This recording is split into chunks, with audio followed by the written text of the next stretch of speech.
केंद्र सरकारने दिल्लीमध्ये लाठीचार्ज जो विद्यार्थ्यांच्या आंदोलनावर केला, विद्यार्थ्यांवरती लाठीचार्ज केला, विद्यार्थ्यांना रक्तबंबाळ केलं, या बाबतीत या ठिकाणी पिंपरीत देखील आंदोलन केल्यानंतर विद्यार्थ्यांनी आपल्या तीव्र शब्दात भावना व्यक्त केल्या, सरकारचा निषेध केला, मोदी सरकारचा निषेध केला, दिल्ली पोलिसांचा निषेध केला, अमित शहांचा निषेध केला, केंद्रीय शिक्षण मंत्री धर्मेंद्र प्रधान यांचा निषेध व्यक्त केला।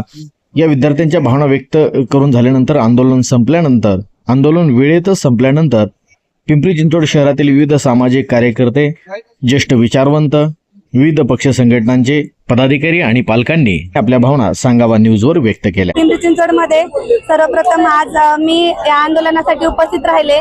ती छावा मराठा सेना प्रदेश उपाध्यक्ष म्हणून नाही तर एक आई म्हणून, एक बहीण म्हणून आज या आंदोलनामध्ये सहभाग झाले।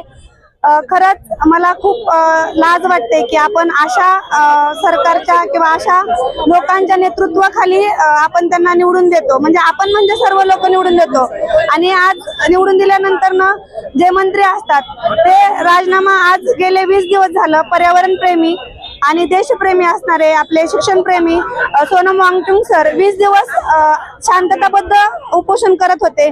तेव्हा 20 दिवस ह्या सरकारला किंवा त्यातल्या लोकांना त्यांना येऊन भेटण्याची सुद्धा इच्छा झाली नाही किंवा त्यांचं काय म्हणणं आहे हे म्हणणं विचारायला सुद्धा ते लोक आले नाहीत।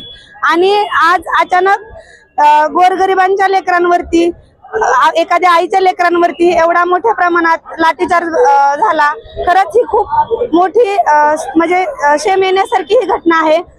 खरं तर ज्यावेळेस मी ही घटना बघितली तेव्हा मी जस्ट इन्स्टाला रील स्क्रोल करत होते आणि तेव्हा ज्यावेळेस हे चित्र माझ्या समोर आलं त्यावेळेस रात्रभर मी स्वतः झोपले नाही आणि त्यावेळेस मला असं वाटलं की आपण नक्की महाराष्ट्रात राहतो का, नक्की भारत स्वतंत्र आहे का, याच गोष्टीचं मला प्रश्नचिन्ह वाटलं।